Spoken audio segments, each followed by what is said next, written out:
Hello everybody, my name's Natasha, and His Royal Highness Prince Bertie the Frog has commanded me to tell you the story of Kissa the Cat. Now Prince Bertie the Frog is not too sure whether he likes cats. As you know, before Bertie became a frog, he used to be a handsome prince. The palace cat used to sit on his lap and purr, and in those days he liked cats very much. But now he's a frog, he has a rather different point of view.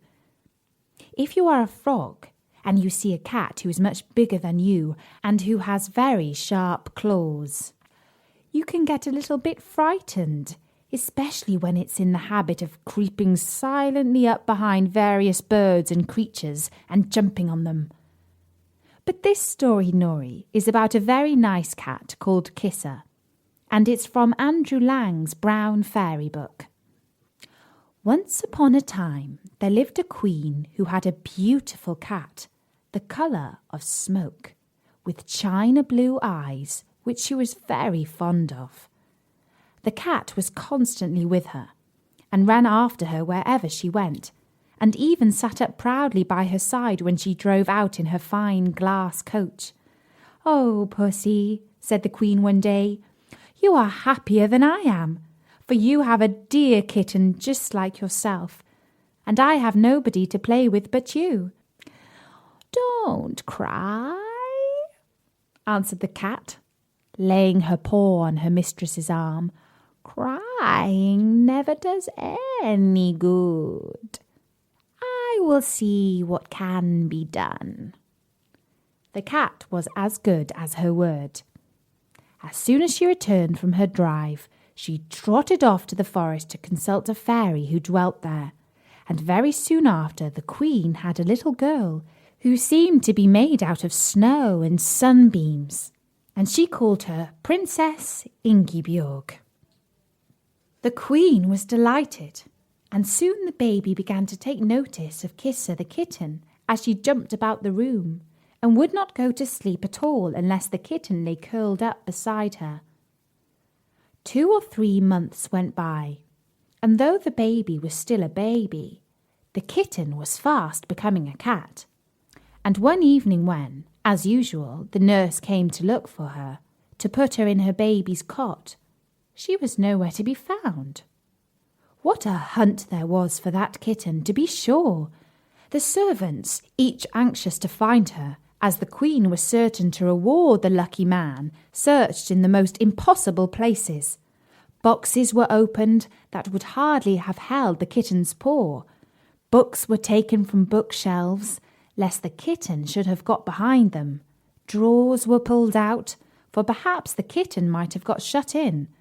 But it was all of no use. The kitten had plainly run away, and nobody could tell if it would ever choose to come back. Years passed away, and one day, when the princess was playing ball in the garden, she happened to throw her ball farther than usual, and it fell into a clump of rose bushes. The princess, of course, ran after it at once, and as she was stooping down to feel if it was hidden in the long grass, she heard a voice calling her. "Ingiborg, Ingiborg," it said, "have you forgotten me? I am Kissa, your sister." "But I never had a sister," answered Ingiborg, very much puzzled, for she knew nothing of what had taken place so long ago. How could she suspect that a little kitten was practically her sister? "Don't you remember how I always slept in your cot beside you, and how you cried until I came? But girls have no memories at all. Why, I could find my way straight up to that cot this moment if I was inside the palace." "Why did you go away then?" asked the princess.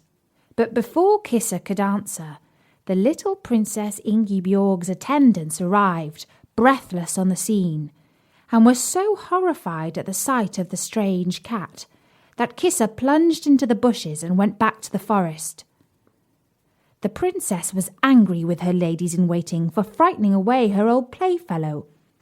Next morning it was very hot, and the princess declared that she must go and play in the forest, where it was always cool under the big shady trees. As usual, her attendants let her do anything she pleased, and sitting down on a mossy bank where a little stream trickled by, soon fell sound asleep.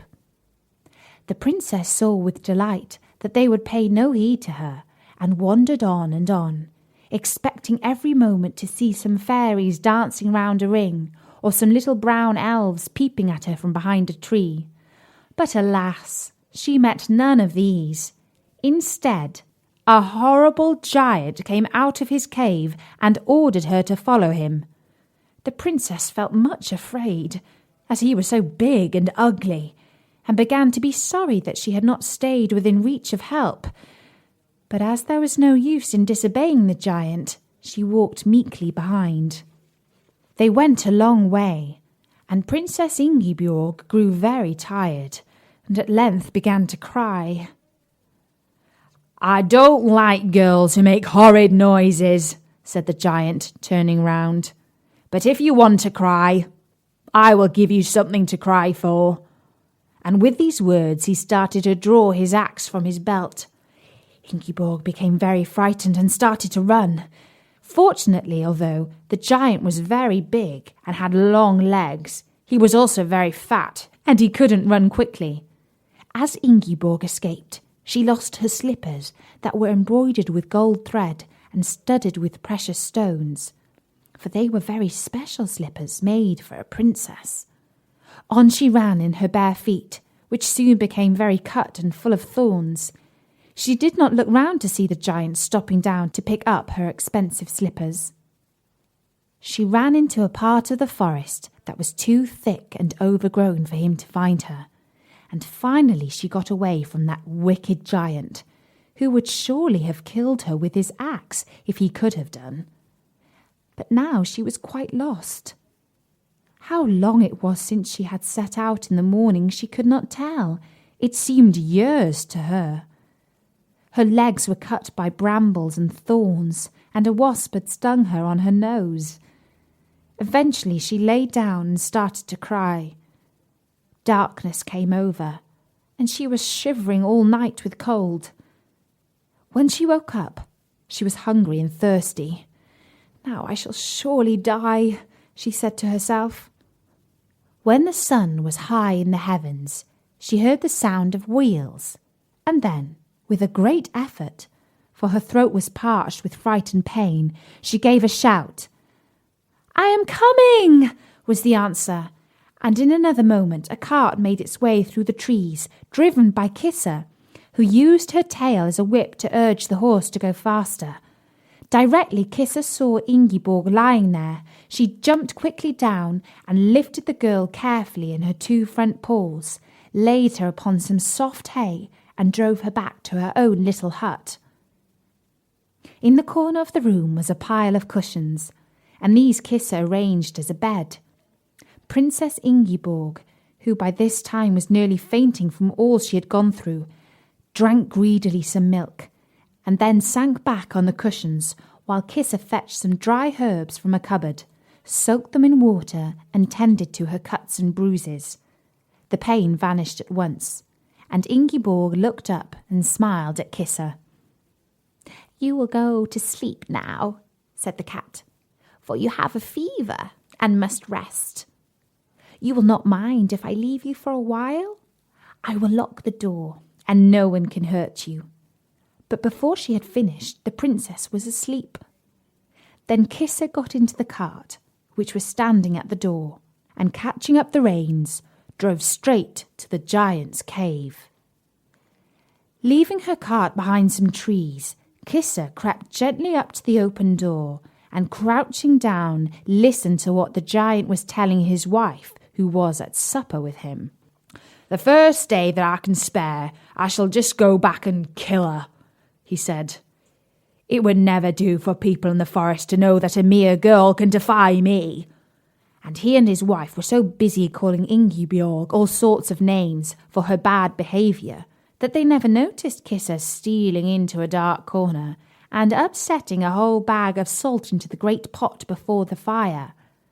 By and by, the giant and the giantess had the salty soup for their supper.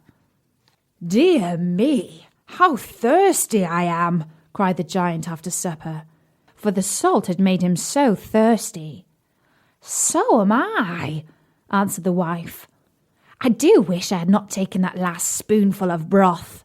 I'm sure something was wrong with it."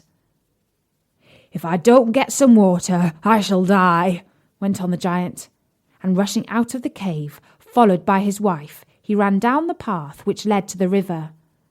Then Kissa entered the hut, and lost no time in searching every hole till she came upon some grass, under which Ingiborg's gold-embroidered slippers were hidden, and putting them in her cart, drove back again to her own hut. Ingiborg was thankful to see her, for she had lain too frightened to sleep, trembling at every noise. "Oh, is it you?" she cried joyfully as Kissa turned the key, and the cat came in, holding up the 2 neat little slippers.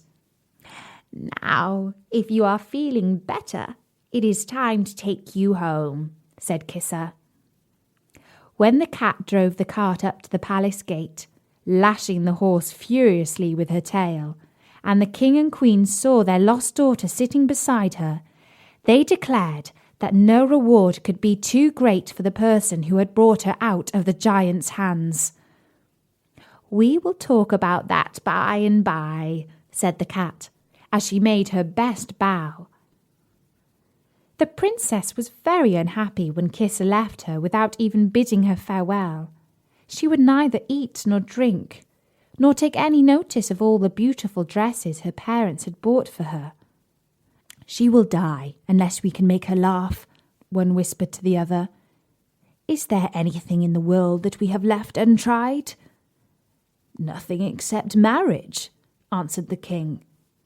And he invited all the handsomest young men he could think of to the palace, and bade the princess choose a husband from amongst them. It took her some time to decide which she admired the most, but at last she fixed upon a young prince. The king and the queen were greatly pleased, as the young man was the son of a neighbouring king, and they gave orders that a splendid feast should be got ready. When the marriage was over, Kissa suddenly stood before them, and Ingiborg rushed forward and clasped her in her arms. "I have come to claim my reward," said the cat. "Let me sleep this night at the foot of your bed." "Is that all?" asked Ingiborg, much disappointed. "It is enough," answered the cat.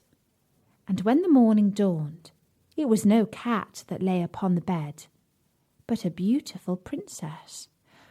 "My mother and I were both put under an evil spell by a spiteful fairy," said she.